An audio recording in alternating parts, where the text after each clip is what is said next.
Hi, I'm Jennifer Potter, Executive Director of Be Well Texas. Too many people are struggling alone these days, and alcohol and drug deaths are increasing. We started Be Well Texas to offer high-quality, science-based addiction treatment and recovery services anywhere, even at home. We provide compassionate, caring support virtually or in person. In many cases, there is no cost for treatment if you don't have insurance. Really. Welcome to Be Well Texas. We're glad you're here. I want to talk about something that's been really exciting around here, and that is our partnership with our friends at Ford. Ford Motor Company and your North Texas Ford, or your Texas Ford dealers have announced an expanded sponsorship of the UIL State Championships, solidifying Ford as the official automotive sponsor of the UIL. As part of the new commitment, Ford will now support all UIL extracurricular activities, including athletic, academic, and music state championship competitions. In addition to the sponsorship, Ford is celebrating the 20th anniversary of the prestigious Built Ford Tough Player of the Week Award and Player of the Year Award. This campaign has become one of the most celebrated in Texas high school sports, recognizing standout athletes, student athletes, for their on-field performance, leadership, and commitment to excellence. Ford will honor some of the most decorated players who have received the award over the years, with a special focus being on their achievements both in high school and beyond. Guys like Jalen Hurts, Patrick Mahomes, Kyler Murray, all former Built Ford Tough Players of the Year, and we're partnering with them to amplify that. Dave Campbell's Texas Football, we're going to be amplifying the celebration through our partnership through all of our different platforms, so Texan Live, as well as here on this program and over the course of our social media as well, and TexasFootball.com. We're really, really excited to be partnering with Ford to help celebrate all of the things in Texas high school sports across the landscape. So more to come on that. There's more information on TexasFootball.com, but we're so thrilled to announce that partnership in Texas and the Texas Ford Dealers' expanded partnership as the official automotive sponsor of partner of the UIL State Championships. We certainly are very, very excited about the future there.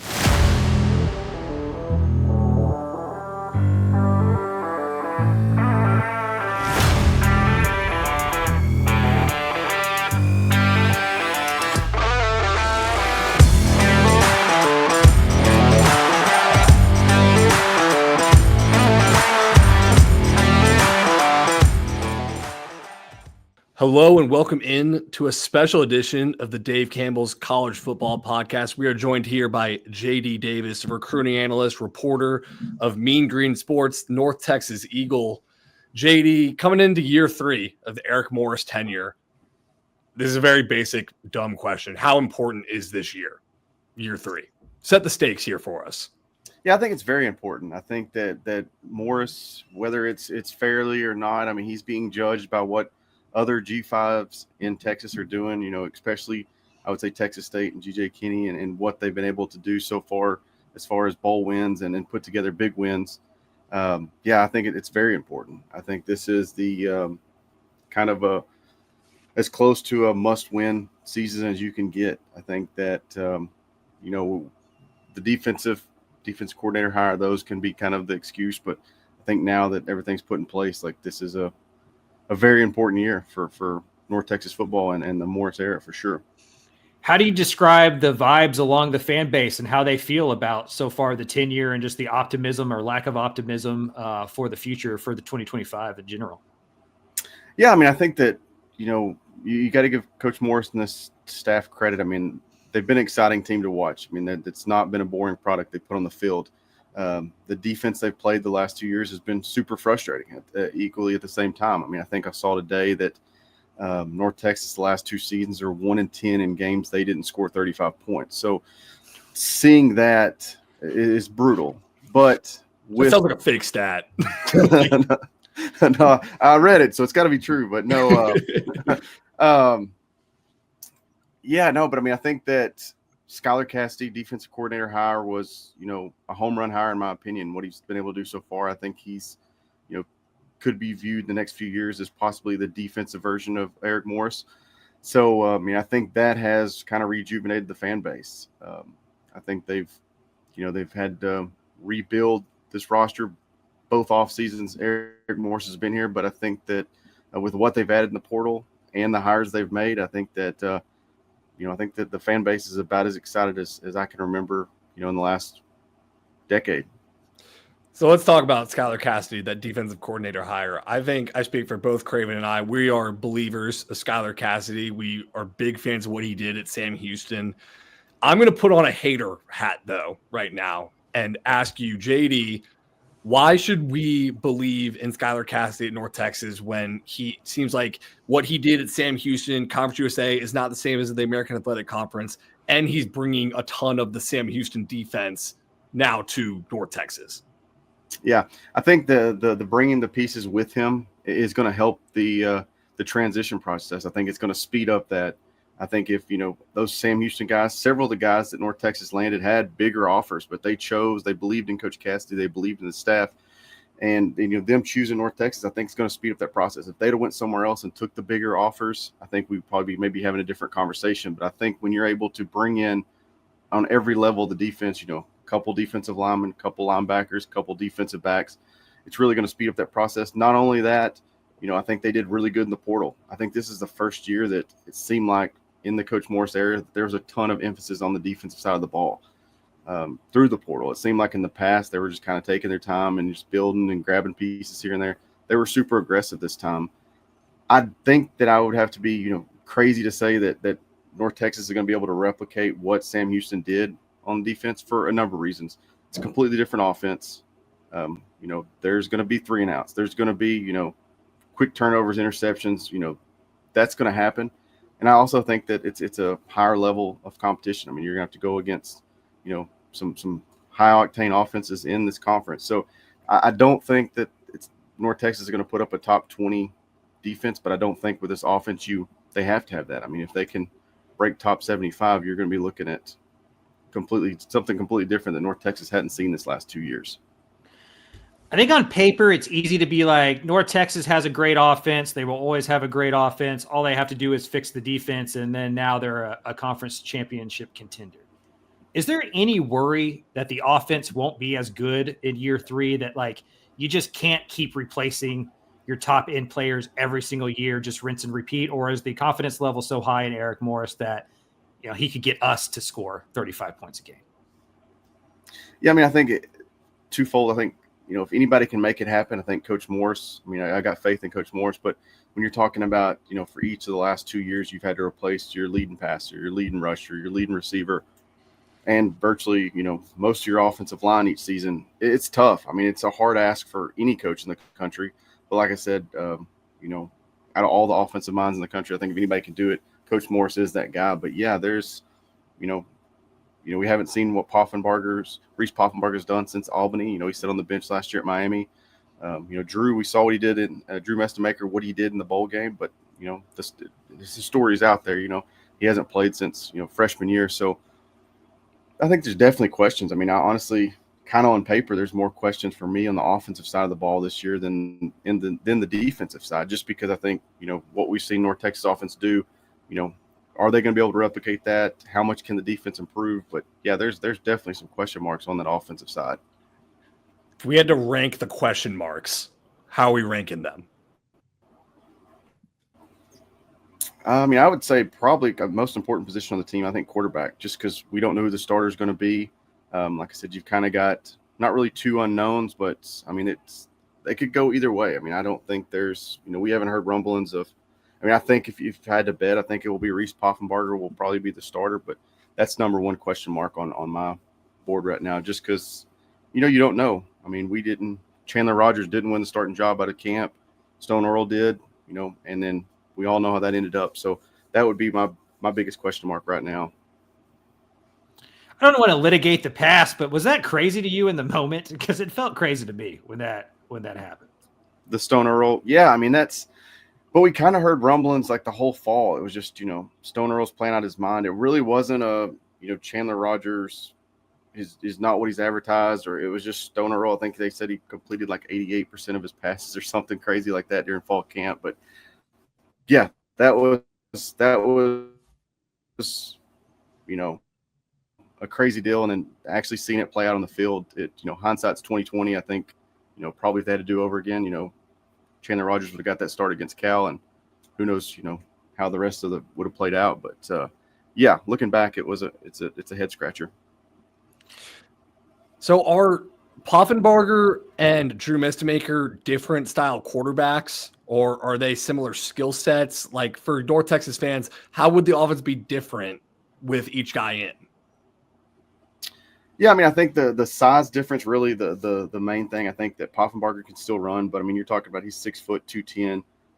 Drew Mestemaker's 6'4", 211. They've made mention multiple times that Mestemaker's got the size to play on Sundays. I think Poffenbarger is going to be a lot like Chandler Morris. I think the one thing that Poffenbarger has probably different than what we had with Chandler Morris is he's relatively stayed pretty healthy throughout his career. I think that was the thing with Morris last year. We didn't see as many quarterback runs. We didn't see him, utilize his legs as much because, I mean, like I'm sure most North Texas fans and people that cover the team, like every time somebody got a hand on Morris, we kind of held our breath. I don't think they're going to have to worry about that with, knock on wood, with Poffenbarger this year, but I think we're going to see more quarterback design runs than we have in years past, which I think with this type of offense and the passing game, could really be, hard to defend for a defense.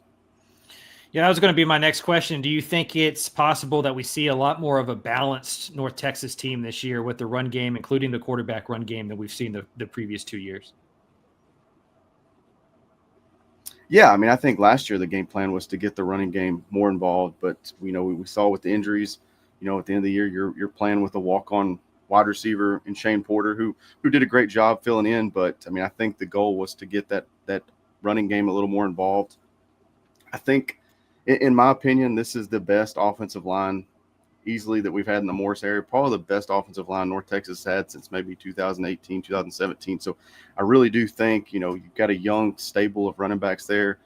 Coach Cobbs has done a good job kind of developing these guys. So, I mean, I think this will be the best, rushing season of the Morris era. But I also think that, Chris Jimerson, I think there's going to be some packages where he comes in and maybe like a wildcat type role. I mean, I think that, you won't go the whole year without seeing some Chris Jimerson sightings as well. That is a bold statement, JD. I love it. This might be the best offensive line we've seen at North Texas since 2018. You said, what makes you say that? I mean, you just look at it. I mean, you bring back Gabe Blair, a guy that, arguably before last season was, in the runnings for the best offensive lineman North Texas has had in the last 20 years. Health injuries for last year, test the portal, and now he comes back and he's kind of, I'm not going to say forgotten, but I mean, that's a huge addition. And you add, Dylan Shaw from Texas Tech, a guy that when I interviewed Coach Morris a couple weeks ago, he spoke very highly of. I mean, Dylan Shaw was a guy that was kind of slated to possibly be the next in line to start at guard at Texas Tech. And then, just going through the list, I mean, Julio Madero was an All-American at Navarro, probably going to back up. Braden Nelson, played a lot of football last year as a true freshman, could have went Power 4 this year. I think that was one of the biggest recruiting wins for North Texas offseason that we really don't talk about because when those guys don't hit the portal, it doesn't get as much attention. But that was a guy that could easily have went with like Tyler Mercer to Kansas. I mean, that guy could have been playing in the Big 12, chose to stay at North Texas another season, and I think he's going to be starting at a tackle position. But Jimto Abi Diwu, I slaughtered that last name, but I mean, he started at Kent State. I mean, that's a starting left tackle that, North Texas brings in. I think that was a huge recruiting win as well. But yeah, I mean, we can speak for like all these positions, but I think at offensive line mainly, I mean, depth. When Morris and them came on staff, they had 6-7 guys that could play, and you felt confident. Other than that, it was, you were just nervous putting those guys on the field. This year, I really think they're legit, 10, 12 deep of FBS level caliber guys that can start for a football team. Yeah, when I was there for the spring for the magazine stop, like you could just see the bodies, and that doesn't always translate to play, but just they looked like a much different football team up front in the trenches. Out wide, they're going to need some new faces as well to step up. They talked about Landon Sides moving more on the outside. They have some slot receivers like Miles Coleman that they're super high on. Who do you think emerges as like wide receiver 1, wide receiver 2 out there in an offense that clearly is going to throw the ball around?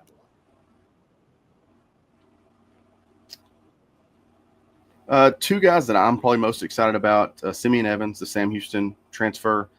getting to see him in a completely different offense, getting to see him in a more electric, pass-heavy offense. To me, he reminds me of he's a yak guy. I mean, get him the ball and let him go to work. Excited to see him. Another guy that's kind of was more of an under-the-radar type hire, Cameron Dorner from Shepherd. Both those guys around that 6-foot mark. I think, Dorner's played a lot of football at Shepherd. It's a lower level, obviously, but excited to see what he can do and if he can, take a step up at the next level.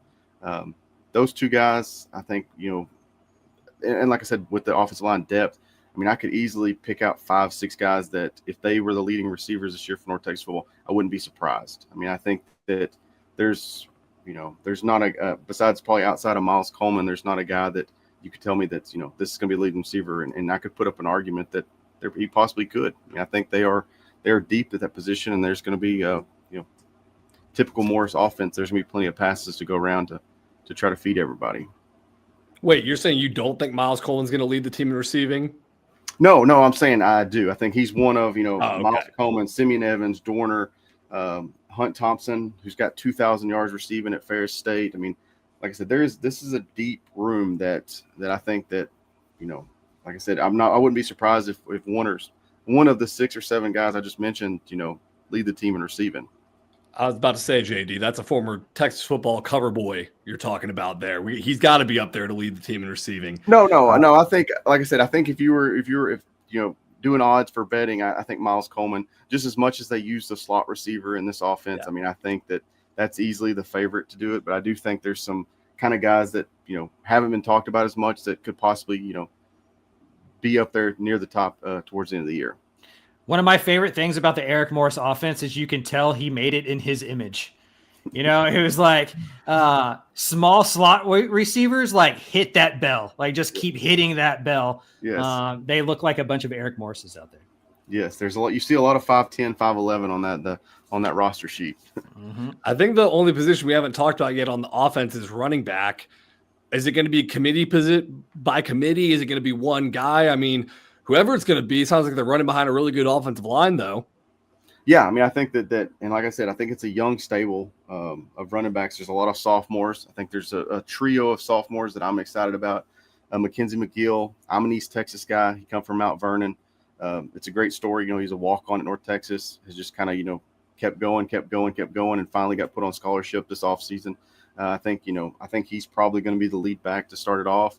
But Kiefer Sibley, another sophomore, and then Jaden Becks, the Missouri State transfer. I think you're going to see a little bit of all three of those guys. I think that's going to be the kind of three-headed monster you see this season.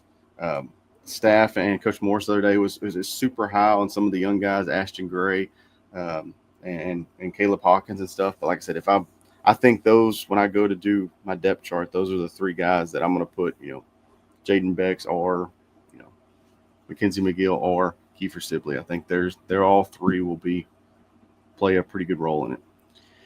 I think you mentioned a point that I am very high on earlier, and that is it is hard to play defense when your offense plays in the way that Eric Morris has the last couple of years. Do you feel like he does some things differently in the future to take some pressure off that defense, or do you not compromise what you do offensively and you just try to figure it out on defense and play the best you can on that side of the ball? Yeah, and I know it's kind of like a double-edged sword.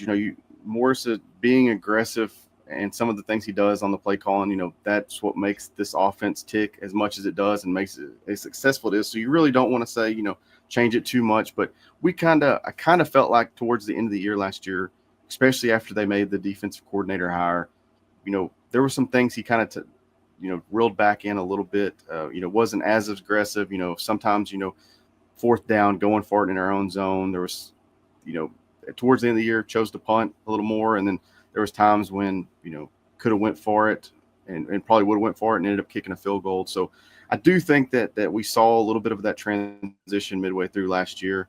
But like I said, at the same time, you really, this offense is the way it is because it's the way it goes and as aggressive it is. So I don't really want to see that change too much because, like I said, I think you start making those kind of tweaks, it's not as effective as it is moving forward. It is an interesting point, too, because Skylar Cassidy and Sam Houston's offense was not North Texas's offense. I think. Yeah. Like the turtle in the hair. Yeah. Yes. Which, And when I talked to Skylar right when he got hired, that was one of the things he was super proud of. Is I think Sam Houston won the 2 lowest scoring FBS games last season. I think there was one 9-7 and 6-3 or something, whatever it was. But both of them were Sam Houston, so that was 2 things. That was something he was proud of. And like I said, I don't think we're going to see that this year in Denton. There probably won't be no 7-3 games. no, I don't think so whatsoever. So maybe Army. Well, that's true. What was how many points did North Texas score versus Army last year? Like 13? Was that the low scoring game? 3. Yeah, it's 14-3. Wow. There was a couple red zone interceptions and a couple turnovers in the red zone, but yeah, that was 14-3. That only brings Eric Morse's scoring average down to 38.3 now instead of 40. Yeah. What were your first impressions of just Skylar Cassidy? I know he's a young guy, just a quick riser in this industry. His father was a really good football coach. Just what are the vibes like? What are your initial impressions of Skylar Cassidy and what he's brought already? Super personable, well spoken. You can just tell there's just a ton of football knowledge there. But when I got the chance to interview him after he hired, I mean, he actually was on the road recruiting. Stopped at a parking lot before he met with a recruit and talked to me, and like I said, was super friendly, super personable. And you don't always get that when you're interviewing coaches and stuff, especially when they're out there recruiting.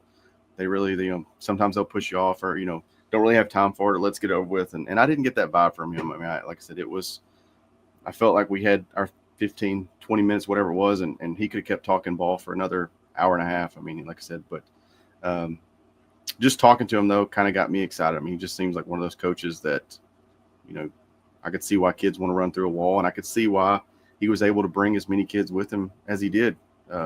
He seems like that kind of a good mix of a player's coach, but also kind of like a wonder kid type, high IQ as well. He's a stud. So does Skylar Cassidy's arrival mean the end of the 3-3-5? Is it over? Yeah. I mean, I think that to a lot of North Texas fans' approval, to a lot of opposing team fans' dismay, I think the 3-3-5. I think you're going to see some multiple fronts. I mean, I think that's watching Sam's defense. I didn't watch it a ton last year, but there was a few games once I kind of heard him being rumored as a possibility. You do see some multiple. I will say that's the one thing about Skylar's defense that I felt was different from a North Texas defense is, just as a person standing up in the stands, like with a blind eye, you could kind of tell who's blitzing for North Texas last season, where the pressure was coming from. Like we all knew with Skylar's defense, you didn't know where the pressure was coming from. You didn't know who was dropping back. I mean, he really disguises the multiple defense really well. So that's something I'm excited to see, this fall in Denton is some good defense maybe. Or you're excited to not see who's blitzing instead of being able to watch from the stands. I'm excited to be surprised, just like the offense. Probably 7 or 8 starters, probably that are transfers, that are new guys on the defensive side of the ball. 1 or 2 sticking out that you're really excited about and think that could really help kind of transform this defense into a solid unit. Yeah, I think we did an article the other day on the Patreon, and I think out of the defensive line, which defensive end, defensive tackles, I think they've got 2 returning scholarship players from last year. Out of that, 2 out of 13, so 11 new faces. But yeah, I mean, I think there's Avion Carter's a guy that he came after spring, so we'll see what happens. But I mean, that's a former 4-star guy from TCU. I think that if he can stay healthy, North Texas, a school like North Texas, isn't able to land a ton of 4-star defensive tackles. So get a guy like that in, get him healthy. I think that's going to be exciting. But like I've mentioned a couple times, the depth. I mean, the number of guys they brought in on the defensive end. I'm excited to see who kind of, shows up and makes a Dimitri Morgan, Ethan Day, Xavion Scott, Bryson Hayes, Braden Knox, all those guys. There's names got dropped this spring as guys that were kind of standing out. So yeah, I mean, I think that it's a completely new group. Probably going to spend the first 2 weeks of the season, trying to figure out names and numbers and stuff, but definitely I think that's where North Texas struggled the most. I mean, I remember last year, like the Memphis game, you could just tell, the defense was bad, but then they just got winded because they couldn't bring in, additional players. I think that's where this defense is automatically going to be better just because they've got, an extra 6 to 8 bodies that they're going to be able to rotate where we didn't have last year. I think the fans are going to love Trey Fields. He's kind of a KD Davis, kind of undersized linebacker, going to be everywhere. I think he's going to help kind of solidify that group as well. Let's rank the Sam Houston transfers. Trey Fields, Simeon Evans, wide receiver, David Fisher, the cornerback, Davion Armstead, Richard Outland. There's a lot. Like that's a lot. It's a lot to rank.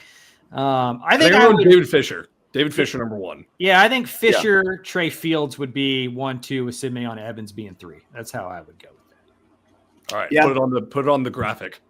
And I can Sam Houston transfers. And like I said, I didn't get to watch a ton of Sam Houston football. The bowl game's the one I kind of got to sit from start to finish. Richard Outland was a guy that was a disruptor. I mean, it seemed like every play, he may not have got a sack, he may have not, got a hurry, but he was in the backfield disrupting. So that's something as a North Texas fan, we haven't seen a ton of that the last few years. So, I think my rankings will be the exact same as Mike, but I think that he's a close 4th right there. So I know this is a really oversimplified question, but we talk about the importance of this year and it being year 3 of the Eric Morris era. There's a lot of optimism going into the year. What is that win total that you think they need to hit? Again, without context, what is that win total where like that was a good, successful year and a step in the right direction? Yeah, I mean, I think you got to get over that 6 win mark. I mean, I think if you get to that 8, 9 win mark, I think it's a good season. But I think it also depends on like what teams you beat too. I mean, I think if you win 8 games and you beat it UTSA, that's a great season. That's a good season. Yeah. That's an improvement. Now, if you go, if you win 10 games, but then you lose to UTSA and there's some question marks and but yeah, I think if you get that 8 win mark, I think that's definitely a successful season, in my opinion. How important is that Washington State game? Like attendance, I know that they're going to push that one really, really big. Mm-hmm. How important is it to go into non-conference, play a team that people recognize and like win, to like set a marker in Denton of, hey, this is a team that's should be excited about, show up for American Conference games? Yeah, the game being at 3:00, I think is going to hurt a little bit, just because there's a chance it will be 100-something degrees. But yeah, I mean, I think probably more than a chance. Yeah, but I'll take the over. But yeah, that's yeah. I think, I mean, that game is a lot harder. After the offseason, after the coaching changes, I thought they made a great hire. I believe his name is Coach Rogers, coming up from the FCS rank. But I mean, bringing the team he brought with him, I think that's not a at the end of last year, that kind of was a marked as, hey, North Texas got a chance to make a pretty good win here. I think that looks a little different now. I think it's going to be a tough game. But yeah, I mean, I think that's a kind of I don't really want to say marquee matchup, but that's a name brand school that coming into North Texas that, it would kind of be a pretty big win to kick off the start of the season for sure. How would you judge like the fan attendance in the first 2 years of the Eric Morris tenure? Because I know like Craven went to a game a couple years ago against UTSA and it seemed a little lackluster. And then I was at the Tulane game where, granted, North Texas fell behind by a big margin and the stadium kind of emptied, and then North Texas made it look closer at the end. But like it's a 1-score game and there's like not a lot of people there. You talk about the importance of they're trying to make a big deal. I mean, it is a big deal of the Washington State game. What is kind of the narrative you think with fan attendance right now and just the fan atmosphere at North Texas? Yeah, I mean, I think the biggest thing with football, that's different than basketball is it seems like when basketball's had those big matchups, the big attendance, those the games where all eyes are on the product, they've won. With the football, I feel like it's been the opposite. And we've had, the game that sticks out to me is when North Texas, I believe they were 4-0. They beat Liberty. They beat Arkansas. They've got the Mean Green statue reveal. They got La Tech in there. They've got 30,000 people. And then, jump up 21-7 or something like that and end up blowing the game and losing. And then I think they lost like 3 or 4 games in a row after that. But when North Texas has been able to string together, big wins, North Texas fans have showed up. But I guess you could say that the fair weather fans, when they're down, attendance has struggled. So I think if, we talked about the Washington State game, if North Texas can get on a little roll and start the season, 3-4-0, I think that, North Texas fans will show up. I think that, that's been a problem is stringing wins together. And like I said, winning those key kind of like when you've got all eyes on the product, both times they played Memphis in the Morris era, they've had a chance to win, go in the fourth quarter and just hadn't been able to pull it out. But you win a game like that, I think it helps up, pumps up momentum and those games become more attended.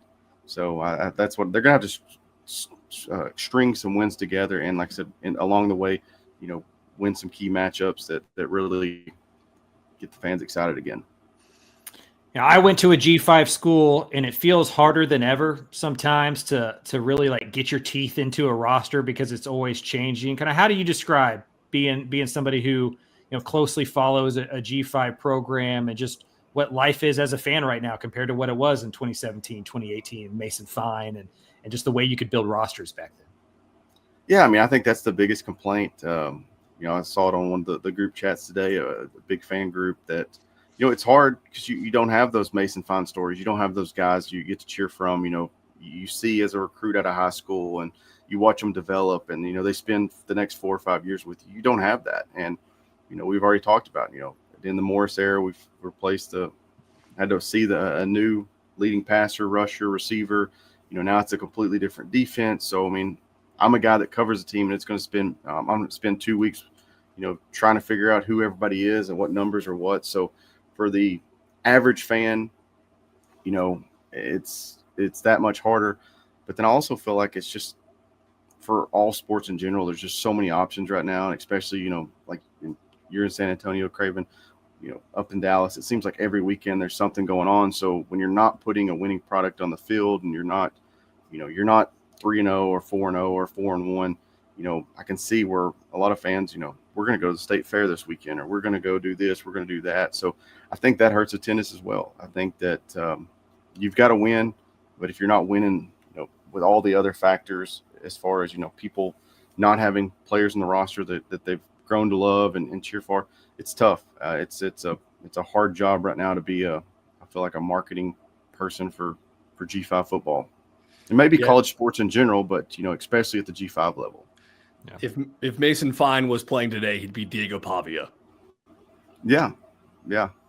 And I think that the portal does help benefit schools like North Texas. Like, I mean, I mentioned Avion Carter earlier. I mean, like North Texas in 2017, they're not landing a 4-star defensive tackle. True. Those things don't happen. They're a Chandler Morris is not going to end up at North Texas, and he went to goes to Oklahoma. So, I mean, I think there is benefits for a G5, but as far as, building that relationship, that part of it is non-existent. We're moving into a revenue share kind of world in college athletics. How do you feel North Texas is positioned to compete with their peers? Obviously not with Texas and Ohio State, but with their peers, how do you think they're positioned to compete in that world? Yeah, I give Athletic Director Jared Mosley a lot of credit. I think that North Texas has been preparing for this for a while now. I think it's going to benefit greatly. I think it's going to give these coaches more of a parameters of this is what we've got to spend. This is the money we've got. A lot more negotiating ability. I think there was a lot of, especially at the G5 level, it's just such a, you win a couple games, donor support's up, you get money, then you lose, or this donor gets upset because this player left. I think bringing it in-house is going to benefit, especially a school like North Texas. Like I said, I can already see as far as like recruiting, now that they've kind of had that to be able to talk about in the future. I think it's already benefited them greatly.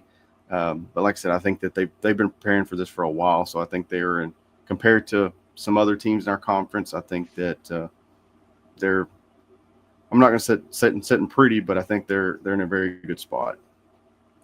All right, let's bring it back to the football field before we close out here, JD. And I'm not going to hold you to these because I'm putting you on the spot.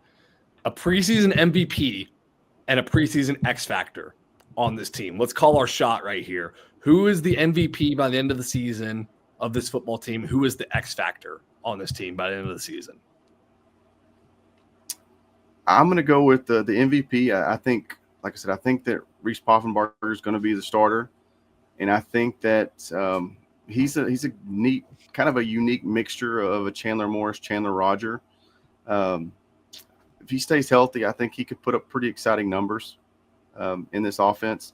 Um, X factor for me is going to be the defense. Can it just, click enough to make this a top 50 to top 75 defense? I think you get in that range, this offense keeps doing its thing.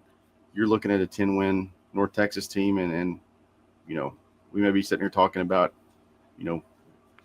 jobs that Coach Morris could be looking at after the season if that all goes correct. On Monday, I'm publishing a story, and this will come out after it, where it's I think the best G5 team in Texas this year is a 3-team race between Texas State, North Texas, and UTSA on who's going to reign supreme there on the G5 ranks. If it is North Texas, why do you think it would be? The defense clicked. I think that Skylar Cassidy figured out this defense, and then they produced, like I said, in that, and maybe even a top 50 rank. But that's been the one Achilles heel for this North Texas team. I think the offense, we've talked about it. It's going to do its thing, and it's going to be fine with whoever they roll out there. But for this team to move above Texas State, and in my opinion, I think UTSA is still the king right now of G5, just because they've had a longer tenure of success. I think the defense. I respect where respect is due. I mean, they've had North Texas' number. They've won conference championships. They've won bowl games. That's something North Texas hasn't been able to get across in the last 2013. So over the last decade. So respect is due. I still have them above Texas State in my opinion. But if North Texas defense can take over, they can maybe find themselves at the top of the mountain. Well, JD, we appreciate you coming on to the show, giving us a full North Texas preview for the 2025 season. Guys, you can find him at North Texas Eagle. He's a recruiting analyst, reporter of Mean Green Sports. JD, thanks for coming on and previewing North Texas for us. Thanks for having me, guys.